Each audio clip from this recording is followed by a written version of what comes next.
hai semuanya, salam arsitek dan salam budi luhur.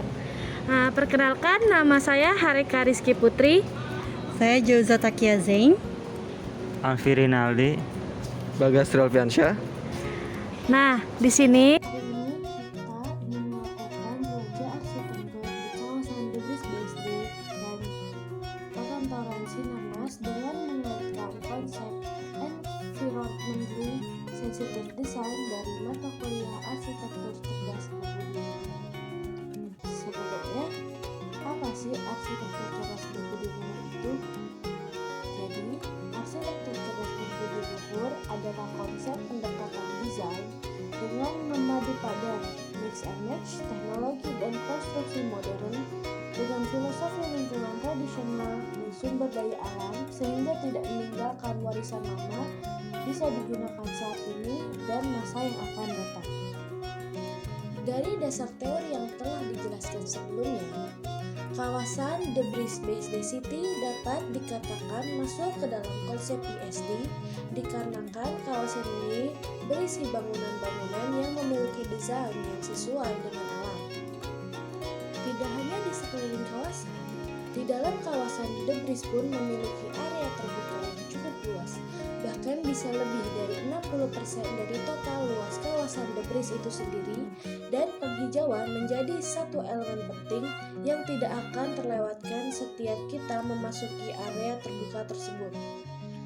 Debris mampu menciptakan suatu kawasan perbelanjaan yang komersial dengan suasana lingkungan yang asri, tidak hanya menyediakan area untuk menjual produk, tapi juga menyediakan alam.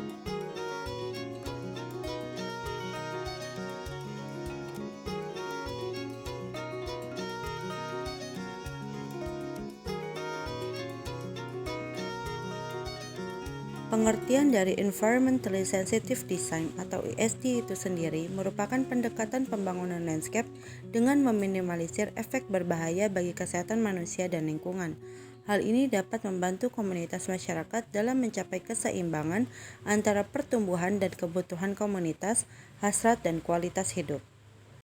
Debris BSD dikatakan sesuai dengan konsep ISD dikarenakan kawasan ini didesain menyesuaikan dengan iklim dan cuaca di Indonesia, tepatnya di kawasan BSD City. Kawasan ini memiliki luas area hijau sekitar 60% lebih luas dari luasan bangunan-bangunannya. Bangunan yang ada pada kawasan Debris BSD City difungsikan sebagai tenan-tenan dengan bentuk bangunan bergaya arsitektur rumah tropis yang menggunakan material kayu, besi, dan kaca pada bangunannya.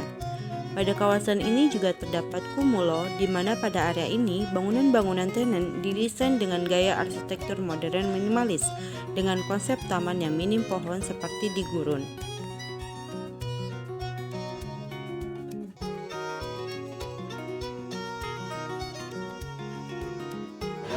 Berdiri di atas lahan seluas 13,5 hektar, Debris masuk dalam sebuah kawasan yang telah mendapatkan Certified Green Mark District dari Building Construction Authority, sebuah badan sertifikasi internasional yang berkantor pusat di Singapura.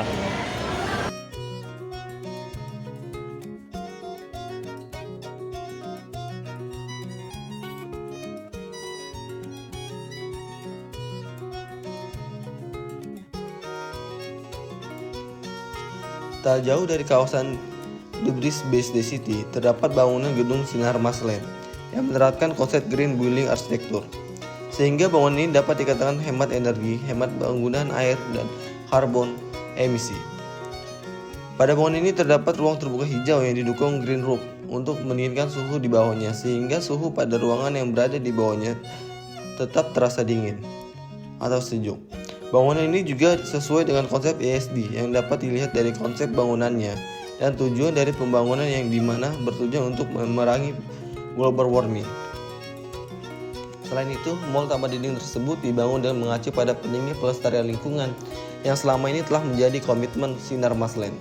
Hal ini dapat dirasakan melalui aspek alami seperti danau dan taman-taman hijau yang terintegrasi dengan danau pemandangan alami Sungai Cisadane. karena pengunjung dapat langsung berinteraksi dengan alam secara langsung sambil menikmati beragam kuliner yang tertata apik, membangkitkan selera. Dan di kawasan The Breeze BSD dapat dikatakan sebagai kawasan yang sustainable karena memikirkan banyak aspek, salah satunya adalah aspek lingkungan. Selain itu juga dapat menyesuaikan di era new normal, di mana kita membutuhkan ruang terbuka hijau yang cukup untuk mendukung kegiatan kita sehari-hari di masa new normal ini oleh dampak pandemi COVID-19.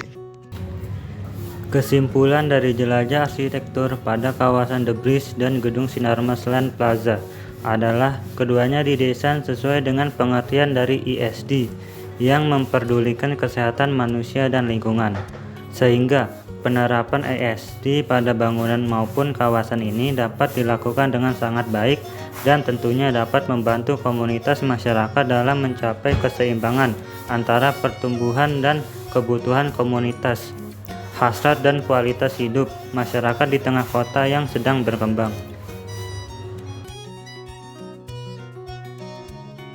Sekian dari kelompok kami, kurang lebihnya mohon maaf. Wassalamualaikum warahmatullahi wabarakatuh.